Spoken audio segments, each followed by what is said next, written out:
তাদের সাথে আমি সংক্রান্তির দিনের কোনো ভিডিও পোস্ট করিনি, তো আজ ভাবলাম আমি সংক্রান্তির ভিডিওটা এডিট করে পোস্ট করে দিই। তো অনেকগুলো করে রাখি, কিন্তু এডিটের কারণে আমি পোস্ট করতে একটু লেট হয়ে যায়। ও হ্যালো এভরিওয়ান, কেমন আছেন সবাই? আর সবাইকে জানাই পয়লা বৈশাখের অনেক অনেক শুভকামনা, ছোটদেরকে ভালোবাসা। তাদের কিন্তু সংক্রান্তির দিন টক ডাল আর তিতা ডাল করা হয়। আপনাদের কি কি করা হয় কমেন্টে নিশ্চয়ই জানাবেন।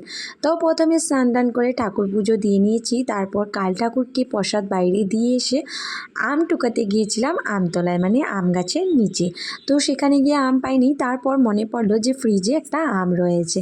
তারপর আমার মেয়ে আর ওর পাপা মিলে শত্রু উড়ালো। তারপর এখানে কিন্তু এই নিয়মটা আমি প্রথমবার দেখেছি। আমার মেয়ে দোনো ভাইকে, মানে আমার মেয়ে দোনো দাদাকে ওর ফোঁটা লাগিয়েছে। মাকে জিজ্ঞাসা করলাম এটা কি ফোঁটা, তো বলল এই ফোঁটাটাই আমাদের নিয়মে আছে। আমরা তো ছোটোবেলা থেকেই দেখেছি ভাই ফোঁটা দেওয়া হয়। তারপর মা কিন্তু ভোগ দিয়েছিল, কারণ সেই দিনটা ছিল দ্বাদশীর দিন।